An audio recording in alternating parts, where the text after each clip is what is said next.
Stebuklingas tolumų medis. Enid Blyton. Iš anglų kalbos vertė Danguolė Žalytė. Leidykla Garnelis. Knygą skaito Vasilijus Košic. Pirmoji knyga Užburtas miškas. 5 skyrius Karuselinė. Viena didelė stora šaka nuožulniai kilo į debesį. Džo užsiropštė ant jos ir pažvelgė žemyn, bet nieko nepamatė, nes aplink sukuriavo balta migla. Virš jo driekėsi milžiniškas, tirštas baltas debesis su violetinė skyle, ties kuria baigėsi viršutinė tolumų medžio šaka. Vaikai virpėjo iš susijaudinimo, pagaliau jie pasiekė viršūnę. Džo atsargiai išsitiesė ant paskutinės šakos ir dingo violetinėje skylėje. Bet ar Franė nušliaužė įkandin.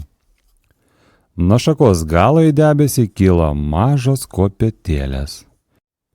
Vaikai užlipo jomis ir akimirksniu atsidūrė naujoje, labai keistoje šalyje, nutvykstoje saulės. Jie stovėjo žalioje žolėje, viršuje plytėjo mėlynas dangus, kažkur grojo muzika, grojo ir grojo, nenutildama. Tokia muzika būna karuselėse, Džo, tarė Betė.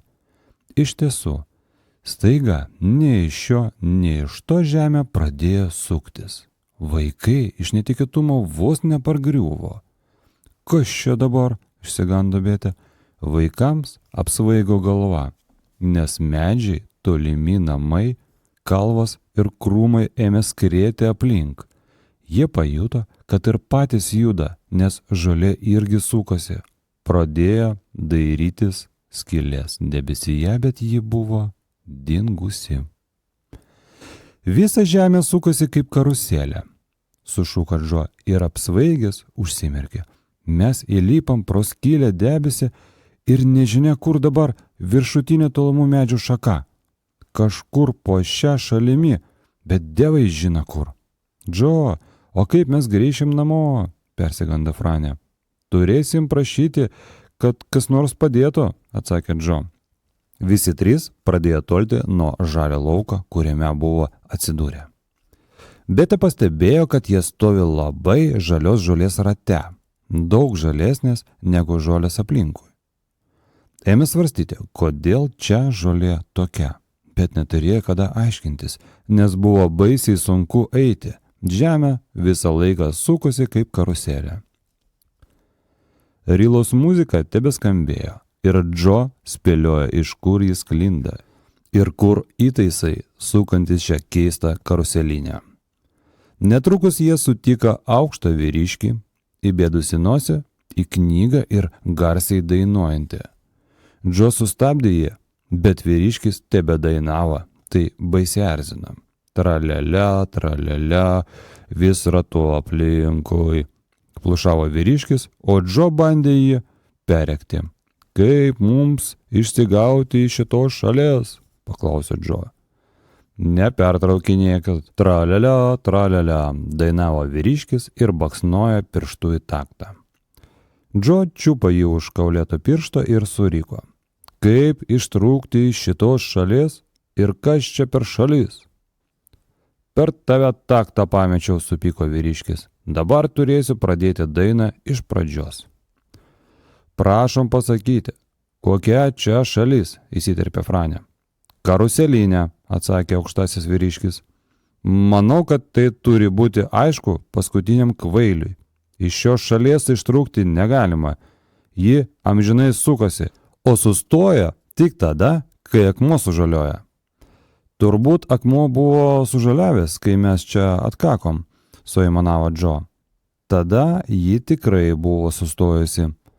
Vyriškis garsiai dainuodamas tralialia, tralialia, vis ratu aplinkui, nužingsniavo toliau. Senas kliukšas, pyktelėjo Franė, kokie keisti žmonės čia gyvena.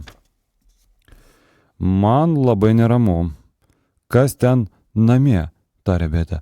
Mama netrukus mūsų pasiges. Ką daryti, Džo?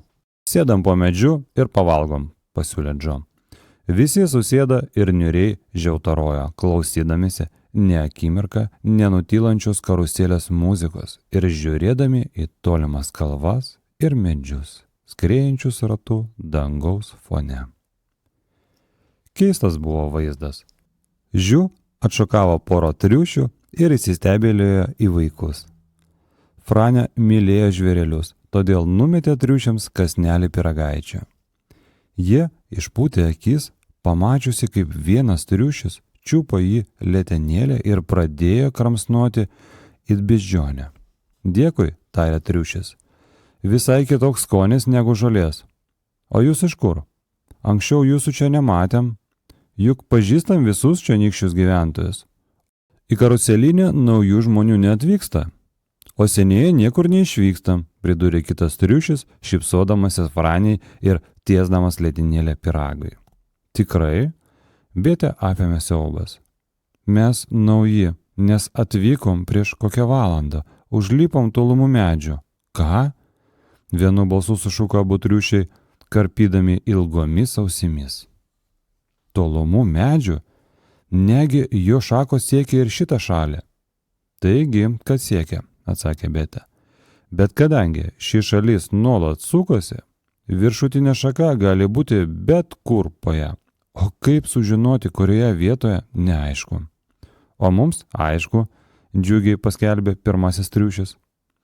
Išrausim skylę, pamatysim, kur tolumų medis ir palauksim, kol karuselinė vėl atsidurs virš jo. Mes nulipom nuo tolumų medžių lauke, kur žolė buvo žalesnė, prisiminė Betė.